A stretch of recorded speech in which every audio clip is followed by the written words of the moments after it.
Hi and welcome to the World Book Day podcast. So a couple of Fridays ago, all the children in the school came dressed as a character from their famous favourite books.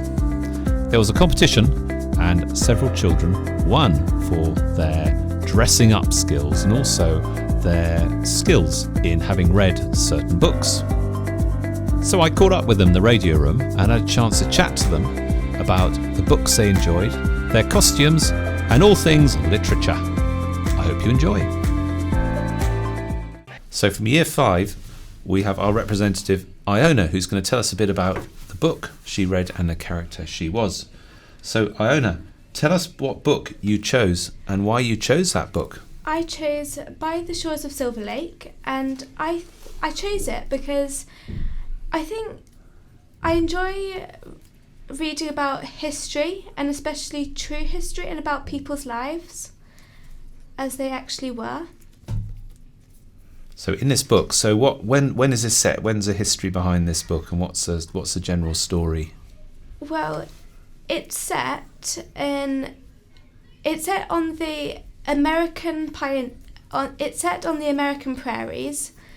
and it's about Laura Ingalls Wilder's family and their travels across America in the 1870s, 80s and 90s.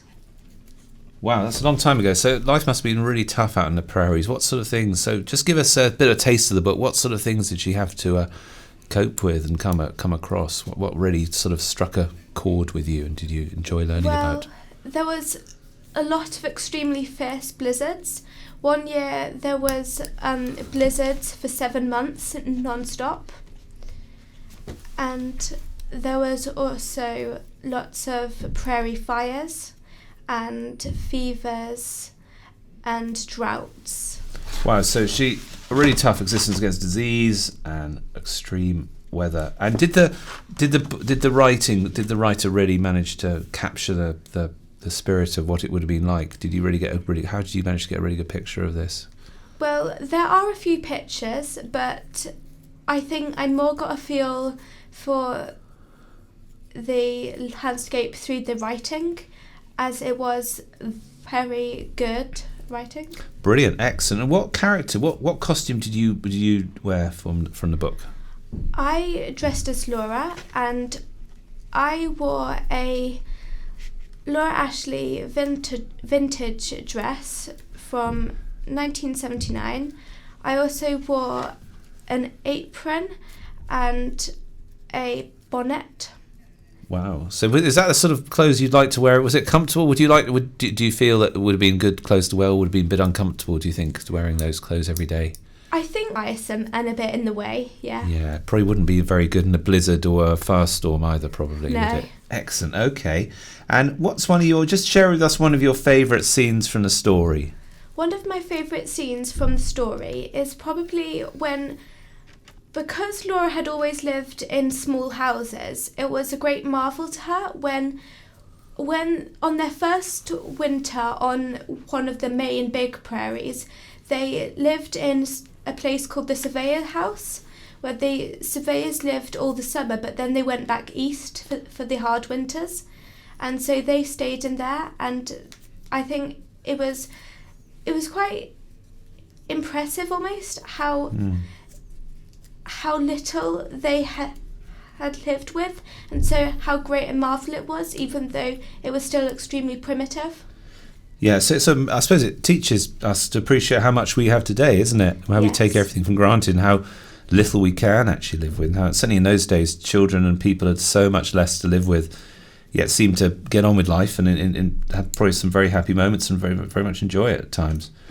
Why would you recommend this book to children of your age? So why should they read it? I think it's good for children who are interested in history, because of the same reasons that I like it, because it's an insight into how people lived in a long time ago.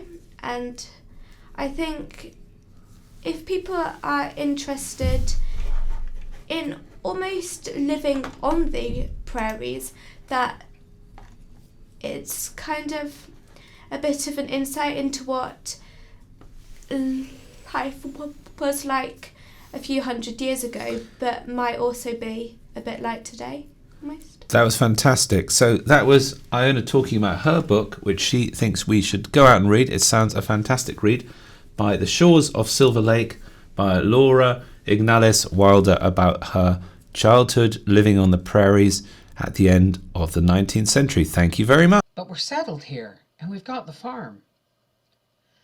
Listen to reason, Carol and Pa pleaded. We can get 160 acres out west just by living on it, and the land's as good as this or better. If Uncle Sam's willing to give us a farm in the place of the one he drove us off of in Indian Territory, I say let's take it. The hunting's good in the west, and a man can get all the meat he wants. Laura wanted so much to go that she could hardly keep from speaking. How could we go now, Ma asked, with Mary not strong enough to... Got here from year 8, Oliver is going to tell us a bit about the book and a character he was on World Book Day. So Oliver, what book did you choose and why? I chose The Boy Who Fooled the World. I chose this because I thought it was a really interesting character. Okay, so what happens in the book? Tell us a bit about the story and the character and what happens in this book. The story is about Cole. He's a kid from quite a poor background, but he finds out he can make art quite well. But throughout the story he runs out of ideas to make art, so he starts copying people, and towards the end it all falls apart. Okay, so does he sort of, he copies famous artists, does he? Yeah, he copies other people, and he makes some of his friends draw pieces of art for him. Right, does he sell them or what? Or yeah, he sells many of them at auctions, but because he made this one incredible piece of art, everyone's bidding really high, but then they get really disappointed when they see the actual art. Oh, right, so he copies a famous artist, does he? Or yes. So what artist does he copy who's sort of... It never states directly in the book, but it's just he's looking it up online, seeing which ones he can do. He traces some of this and traces some of that. Wow, that's really interesting. So he sort of does it first of all as a hobby, then he realises he can make a bit of money out of it, or does does he always plan this sort of heist really? Or well, to begin with, he finds out that it is a bit of a hobby of his, but then he realises how he could help his family pay for things. Well, so he does it for his family, and let's not tell us what happens to him at the end, because I think it sounds a really, really good story, and certainly really interesting that obviously there's lots of stories of adults trying to do forgeries and fakes, but for a child doing that sounds really, really interesting. And what character, how did you represent the book when you came in with it? What did you wear and what sort of thing? Well, I chose Cole, the main character. And I looked at how he was clothed, how his t-shirt had a few holes in, how his trousers were a bit too small. So I looked around my house, I got trousers which were slightly too small, a t-shirt that had a few holes in, some old shoes, and then I also brought in a painting from home. That's brilliant. Okay, well, I saw you what you're wearing, and I didn't know the story, but now it makes sense for everyone. Everyone will now think, I remember that, and that all comes together. So tell us what's one of your favourite parts of the story? What bit did you enjoy most? I think my favourite part of the story is when, after he starts running out of ideas to make art, he finds out that he's able to copy people. Like, he knows it's wrong, but he thinks it'd be a great idea to help his family. Okay, so he's stuck between kind of the good and the evil in him, thinking, a bit of a moral question, isn't it? He wants to help his family, which is obviously we all want to do, but then it must have been a bit of a tricky dilemma. And did the book explore the dilemma well? Was it one thing you came across was really got into his mind and how he thought? Yeah, it was explored really well. He told his best friend about it, and his best friend kept telling him not to do it, and even his family were. But he went ahead with it, thinking it'd be a really good idea. So his family knew about it, and even them, they were all saying not to do it, but he went ahead on his own. Yes. Okay, that's really interesting, and I think that sounds like a really interesting. So why would you recommend this book to children of your age to read? I would recommend it for children of my age, because it's not just about the art element of it. During the first and near the end of the book, it's really relatable. He does, even though he is much poorer than anyone you know, he is a very relatable character, and his feelings. And it's not too difficult of a read. Good. Okay. Good. And are they thinking of doing a film of it or anything, or did you know? Or I believe they're thinking of doing a movie of it on BBC, but I'm not entirely sure. That's great. Well, it sounds a really, really good story. Okay, well, that's another really interesting book I've never heard on. Hopefully people will go out and enjoy that book, The Boy Who Fooled the World by Lee Thompson. To arrive at school an hour before registration, and by the time we'd made it in, the rest of our year had left on the trip to Thrill Kingdom. Our form tutor said that instead of lessons, Mason and I were going to spend the day helping to get the school ready for a very important visitor who was coming tomorrow. Tidying the art cupboard was our first task. "I bet they go on Dragon's Hollow first, before it gets too busy," said Mason, staring at a big bag of clay. And thank you very much there from Oliver. Okay, well, it's been very nice talking. Hello, and now we have from Year 3, we have Florence, who's talking about the book which she chose and why. So Florence, what book did you choose? Tell us about it. Alice in Wonderland, and I came as the Mad Hatter from it because he looked really funky and cool. Okay, so you were the Mad Hatter. And what's the, do you know, what's the story about Alice in Wonderland? What's the basic story about? So Alice falls down a rabbit hole. She follows this white rabbit, and it takes her to a tea party where the Mad Hatter's having a tea party, and he only knows the time 6 o'clock. He only has time 6 o'clock, so when it's not 6 o'clock? He doesn't really know the time. He doesn't really know the time, so he's a bit mad, is he? Okay, and why did you choose the Mad Hatter? Because I liked the way he looked, and he was so funky, and he looked really fun to dress up as. And what did you wear? Describe your costume which you wore. It was like this dress with some pink and black tights that were really bright, and the dress had loads of clocks on, and it was really poofy. Yeah, it looked wonderful. And I say, it must have been good because you obviously won the prize for Year 3 as the best costume. And so what's your, in the story, what's your sort of favourite part of the story? Do you know what bit would you sort of enjoy the most? When he only knows the time 6 o'clock and he just says it all the time. He just says it all the time, yeah, and he just sounds a bit silly. So it sounds a really, really good book. It's a bit zany, it's a bit creative and a bit mad. So, and hopefully as you read more of the book, you can discover more of the scenes and more of the loads of different characters there are inside the book. So why would you think it's a good book for children of your age to read or to get into? Because it's just something that children will probably enjoy to read because it's really fun, and people would like to copy what they're doing and dress up and have a nice time playing that. Okay, so you could play as the characters from it. Yeah, they're such famous characters, aren't they? So they're really big characters, and maybe they're very good for dressing up too, as you said. So perhaps it's a good book to choose because it's got lots of characters you can dress up from. So I hope you enjoy reading the book over the coming years, and maybe come to World Book Day again dressed as a different character of the book. Do you think you might do that? Yeah. Yeah, because there's lots of characters you could dress up as. That's excellent. So that was Florence from Year 3 talking about Alice in Wonderland. The March Hare and the Hatter were having tea at it. A dormouse was sitting between them, fast asleep, and the other two were using it as a cushion, resting their elbows on it and talking over its head. Very uncomfortable for the dormouse, thought Alice. Only, as it's asleep, I suppose it doesn't mind. The table was a large one, but the three were all crowded together at one corner of it. No room, they cried out when they saw Alice coming. There's plenty of room, said Alice indignantly, and she sat down in a large armchair at one end of the table. Have some wine, the March Hare said in an encouraging tone. Alice looked all round the table, but there was nothing on it but tea. I don't see any wine, she remarked. Oh, there isn't any. Then it wasn't very civil of you to offer it. It wasn't very civil of you to sit down without being invited. Hello. So now we have from Year 4, we have Thea, who is going to talk about the book and a costume she wore on World Book Day. So Thea, tell us about what book you chose and why you chose it. Well, I arrived as a borrower. It was so basically I was arriving as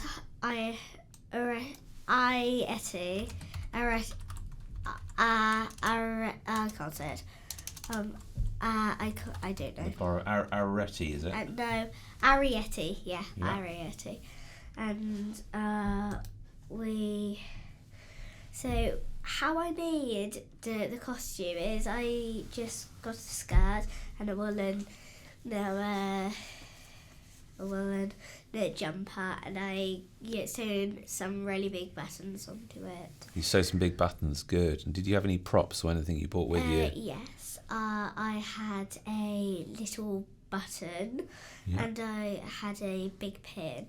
So basically it was made out of a ball that we speared a stick into it, and then we put some foil on the stick, so you didn't know it was a stick. So it was meant to look. What was it meant to look like? A knitting, a pin or something? A pin, yeah. So it's like a big pin. So the borrowers are very small, are they? I get that impression. They're very small people, are they? Yeah. And do they? What do they do? They borrow things off humans, do they? And yeah, they live in your house in the cracks. They live in your house in the cracks. Does it live in everyone's house? Do you think? Maybe. Maybe it's a bit of a fantasy story, and it's a story written by an English author called Mary Norton. And it was written back in the 1950s, okay? So it's when children, just after the war, I suppose, after the Second World War. So, okay, well, it sounds great. So we know about your character, we know about the book. What's your favourite part of the story that you've read so far? So, my favourite part of the story is when they meet to the humans, and there's another bit that I like. So do they get on with the humans? Can the humans see them, or? No, not really. They're not really exposed to see them. Right. They kind of just hide in secret, borrowing things from the So humans. when you say I've lost my I've lost my pen at home, do you think it's kind of the idea that maybe the borrowers have taken your pen and borrowed it? Yeah. Do they give them back the things they borrow? Maybe. Only that's a bit like some people, like maybe they think this is a bit nice, I might keep it. Yeah. That's great. So that's a wonderful story. And why do you think it's a good story to read for children? It's because it's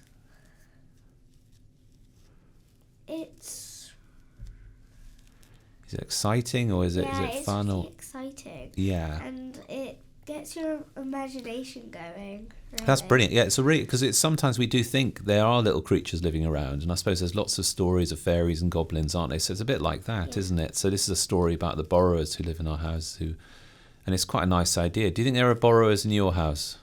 Maybe. There might be, yeah. Well, I will go home and I will look out for the borrowers when I get home, see if there is any. Next time I lose something, I will just say to my family, I'll say, I think the borrowers have stolen it. Do you think that would work? Yeah. Okay, that'd be a good excuse. Maybe that'll get me out of trouble at losing things. So thank you. That was Thea talking about her book and her costume, The Borrowers. Talking to... On the way back to India, my brother and I had to share a cabin. My sister used to sleep with our governess, and on those very hot nights, often we couldn't sleep. And my brother would talk for hours and hours, going over ground, repeating conversations, telling me details again and again, wondering how they were and what they were doing, and they. Who were they exactly? Homily Pod and Little Arity. Pod? Yes. Even their names were never quite right.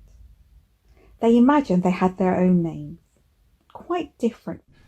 Hello, and now we have from Year 6, Hannah, who is going to talk about the book she read and the costume she wore for World Book Day. So, Hannah, tell us about what book you chose and why. So I chose Great Expectations, and I quite liked it because it shows, like, it's not really happy, and it shows it being, like, serious, because, like, a lot of books are happy, but...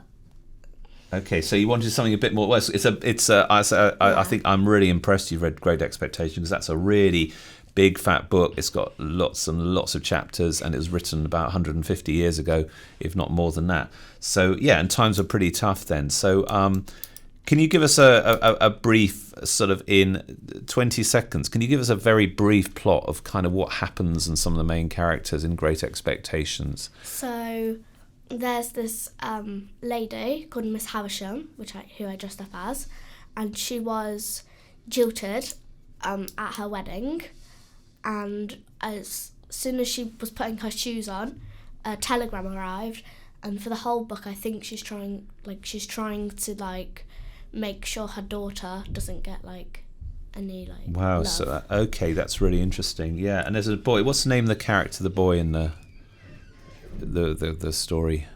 I'm actually not quite sure. Is he Pip, is it? Might be Pip, yeah. Yeah, Pip.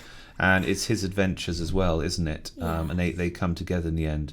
And yeah, it's a wonderful story, and it's amazing, incredible characters. What character? So tell us a bit about Miss Havisham and what your costume and what you wore and how you put your costume together, because obviously you won the prize, so you must have done a really good job. So yeah, I dressed up as Miss Havisham. So I got a dress, a second-hand dress that was very cheap, and then I got a little cardigan to put over it. Then I got a shawl to put over the cardigan, and then I got some accessories, some jewellery and some gloves and stuff, and then I put a veil on my head. Brilliant. So. Yeah, so you had to look like a really sort of old lady. And Miss Havisham in the book she sits sort of all day in this room, doesn't she? And it's surrounded by cobwebs, and she's a very powerful character. And do you think she's quite scary in a way, or what do you think of Miss Havisham? Do you think she's a nice lady, or what's your opinion in the end of her? Yeah, she resembles Revenge, and I think personally to be around she wouldn't be a very nice lady since she's Revenge, but I sort of understand why she would want revenge, if Yeah, it must be very, very powerful, and again, it's just a very sort of powerful story, isn't it? And obviously Dickens manages to write it really well. How did you find reading the Dickens and the language? Did you find it difficult, or how did you keep going? How long did you spend? How many chapters did you read a day? How did you tackle the book? So I spent quite a while on it. I think I spent a month maybe. It was a month and a half or something like that, because it was really hard to read. I'd read it in little tiny segments. Yeah. I didn't really count how many chapters I read a day, because I didn't necessarily read it every day because of school and stuff. Yeah. I read different amount. So you managed to keep track, because sometimes you read a bit of a book, then you put it down. You can often forget what happened. Have you found that before? You can often. Yeah. So you have to kind of keep reading it. And I know Dickens wrote his novels, they were to be published in newspapers, so he would write a chapter, and at the end of every chapter it kind of made you want to carry on reading the next chapter. But and how did you find the language and the words? Did you learn lots of new words, and did it help your reading and your speaking and your writing? Yeah, I learnt a lot of new words that I wouldn't have found without reading Great Expectations. Yeah. And did you do? Did you look them up? Did you look up the words you weren't sure of? Yeah. I had to look up quite a few. That is so useful. And I know when I read on the Kindle, for instance, you can just highlight the word, and you learn all these wonderful new words. And that's part of the joy of reading, isn't it? I think that's absolutely wonderful. So what's your most memorable part of the story? If you were going to share one part of the story which you think people would really dip into, what would it be? So my favourite part of the story was when she received the telegram that her husband wasn't coming to the wedding, and she only had one shoe on, and I found it quite a little bit funny, Yeah, it was a sort of strange image. So she has this one shoe, she's getting dressed, and she just froze that moment in time. That is so children of your age, why would you recommend to read Dickens? How would you recommend this? Why would you think they should read this book, and how should they go about getting into reading the works of Charles Dickens? They should read it because it'll improve their vocabulary. Yeah. Is that wrong? Brilliant. And it's just really nice to read. Okay, so you found it really good and really relaxing. Okay, and it probably just complete escapism to another world which happened hundreds of years ago. And I say a really exciting story which is being televised at the moment. So obviously these books, they're going to be around forever, aren't they? So go out and read a bit of Dickens, because it's something I think everyone should read a little. They should know a bit about Dickens, shouldn't they? Because it's important to be kind of vaguely cultured and know a bit about Dickens and that sort of thing. So that's really, really good. Okay, well, it's been very nice talking to Hannah today about her choice of book, which was Great Expectations by Charles Dickens. Hannah today about her... Near gunfire, said Wemmick then, as he laid down his pipe. It's the aged's treat. Proceeding into the castle again, we found the aged heating the poker with expectant eyes as a preliminary to the performance of this great nightly ceremony. Wemmick stood with his watch in his hand until the moment was come for him to take the red-hot poker from the aged and repair to the battery. He took it and went out, and presently the stinger went off with a bang that shook the crazy little box of a cottage as if it must fall to pieces, and made every glass and tea...